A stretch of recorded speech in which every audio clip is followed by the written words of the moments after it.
À aucun moment je ne pensais recevoir autant de demandes de test sur ce boîtier.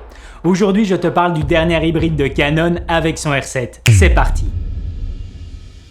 Avant de commencer, si tu es nouveau sur cette chaîne, laisse-moi te préciser qu'il s'agit ici d'un endroit entièrement dédié à la vidéo et que ce test du R7 sera donc sur l'aspect vidéo et non photo.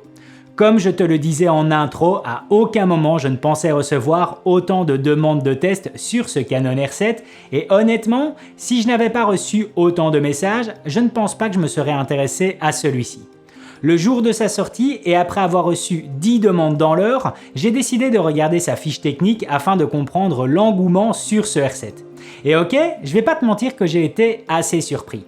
4 choses ont attiré mon attention avec la présence du Canon Log 3, pas de limitation de temps d'enregistrement, de la 4K oversamplé et du 10 bits 422 interne et même sur la 4K 60 images secondes. Pourquoi est-ce que cela a attiré mon attention ? Eh bien tout simplement car cela donne d'éventuelles possibilités d'utilisation professionnelle avec ce Canon R7. Et j'ai d'ailleurs voulu le mettre en fausse situation en allant faire quelques packshots de ma voiture, quelque chose que je fais régulièrement pour d'autres clients dans l'automobile, que ce soit avec ma C70 ou mon R6. Le fait de disposer du C-Log 3 marque un énorme plus car cela nous donne une belle dynamique au niveau du capteur, puis c'est à rappeler qu'il aura fallu attendre un certain temps avant de voir cela apparaître sur le R6. À son lancement, le R6 ne disposait que du C-Log et non du C-Log 3. Dès l'utilisation du C-Log 3, l'ensemble des plans sont en 10 bits 422, offrant ainsi de belles possibilités d'étalonnage ou de tournage sur fond vert. J'aime souvent parler de l'importance du 422 pour tourner sur fond vert et je trouve que ce n'est pas assez souvent rappelé. Petite parenthèse, mais je tiens aussi à te rappeler que cette vidéo n'est pas sponsorisée par Canon et que le seul sponsor ici, c'est moi-même. Car je viens de publier une masterclass 100% vidéo sur ce R7 avec le lien en description et dont voici d'ailleurs la bande-annonce. Le Canon R7 dispose de fonctionnalités incroyables pouvant délivrer des images magnifiques liées à ta passion ou ton activité professionnelle. Le Canon R7 est un hybride complexe, complet et qui ne demande qu'à être maîtrisé. Pendant plusieurs heures, je serai avec toi pour découvrir et t'expliquer chacun des outils présents dans cet incroyable boîtier. Les fonctions liées à l'autofocus, les réglages du log et son exposition, comment paramétrer les raccourcis, activer les bonnes options et bien d'autres choses qui te seront indispensables si tu désires utiliser ton Canon R7 de façon manuelle. Moi c'est David, plus connu sur YouTube sur le nom de Monsieur Caméra et je te dis à tout de suite pour apprendre ensemble autour de cet incroyable Canon R7. Deuxième élément attirant mon attention avec sa 4K oversamplé, ce qui nous donne plus de détails dans l'image vu que le Canon R7 va utiliser sa pleine résolution du capteur pour ensuite nous ramener cela en 4K. J'ai fait 2-3 tests face caméra afin que tu puisses vraiment voir la différence entre la 4K standard et la 4K oversamplé appelée ici Fine. En fait, c'est un procédé que Canon maîtrise vraiment bien et j'ai d'ailleurs voulu pousser le résultat un peu plus loin en ajoutant de la netteté en post-production sur la 4K standard.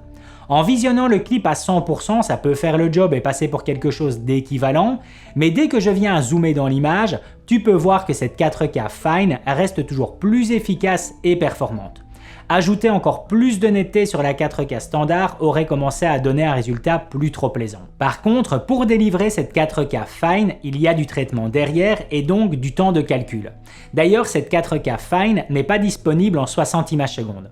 Qui dit temps de calcul dit une lecture, un balayage plus long entre les deux côtés du capteur, avec donc un rolling shutter bien plus lent.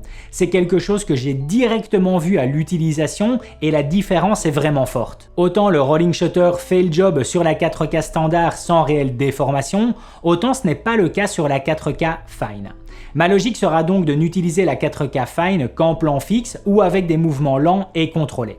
Et même en plan fixe, s'il y a des mouvements rapides, tu pourras voir les effets de lenteur du rolling shutter apparaître. Comme j'étais lancé dans mes tests face caméra, j'ai aussi voulu essayer sa montée en ISO en plaçant celle-ci sur 12800 ISO, quelque chose que je ne ferais presque jamais. Eh bien le résultat était pas mal du tout, voire même tout à fait respectable. Et en le comparant avec le R6 et avec la compression YouTube, on peut dire que les résultats semblent même tout à fait identiques entre les deux. Bon après faut pas déconner et en zoomant tu peux voir que la chrominance commence à partir en vrille sur le R7 alors que c'est toujours nickel sur le R6.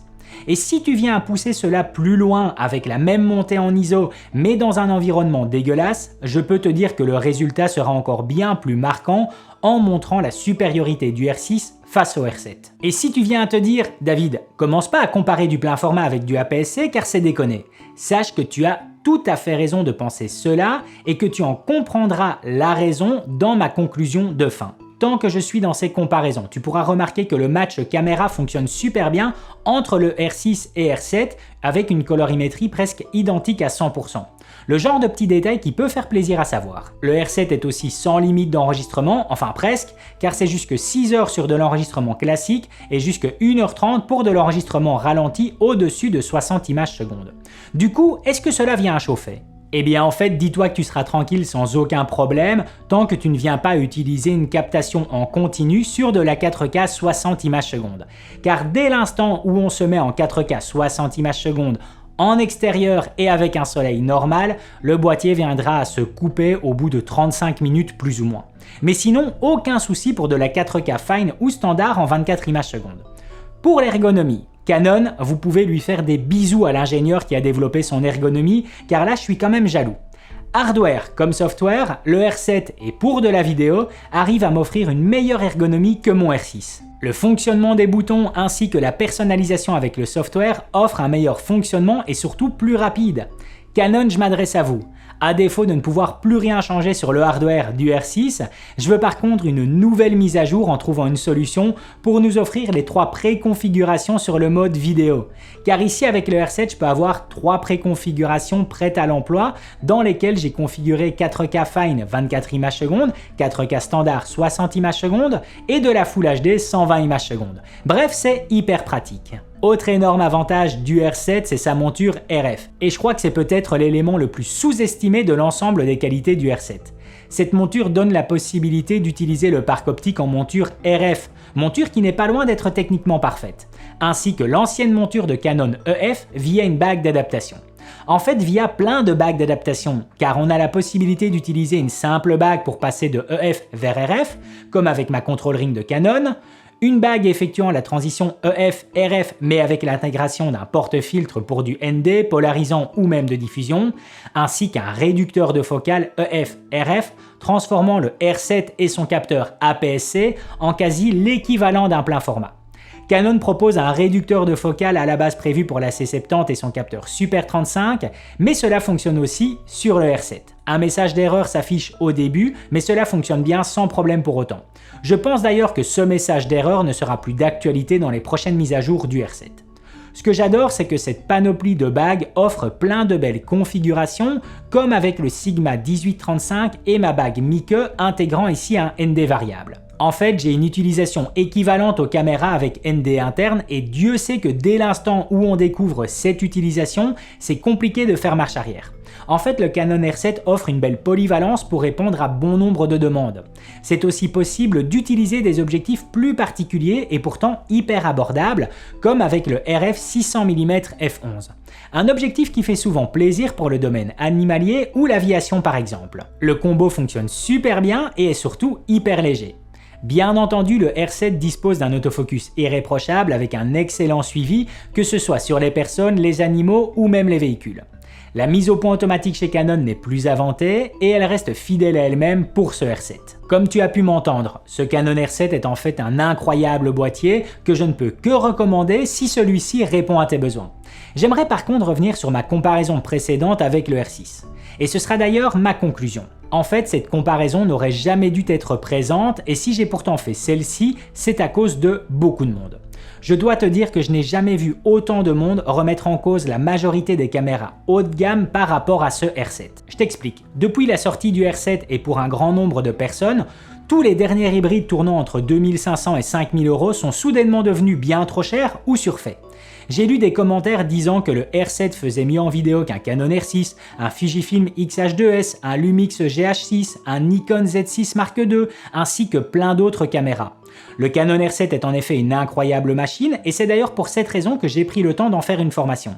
Mais il ne peut pas pour autant être comparé au boîtier que je viens de te mentionner. Il n'offre pas les mêmes performances en basse lumière qu'un R6, il n'offre pas d'enregistrement ProRes interne avec une plage de dynamique énorme comme sur le X-H2S, il n'offre pas tous les outils d'exposition présents dans un GH6 et n'offre pas d'enregistrement en RAW externe comme avec un Z6 Mark II. Si ces fonctionnalités ou performances que je viens de te citer ne te servent pas, ok très bien, mais s'il te plaît, ne viens pas à faire l'erreur de comparer ce qui au final n'est pas comparable.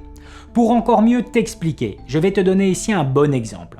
Un abonné à la chaîne que je connais très bien et lassé d'attendre sa livraison du Nikon Z9 a annulé celui-ci pour au final prendre un R7. Il s'est en fait rendu compte que le R7 était largement suffisant pour lui et que le Z9 était en fait un caprice avec des dizaines de fonctionnalités et performances qui ne lui seraient pas forcément utiles.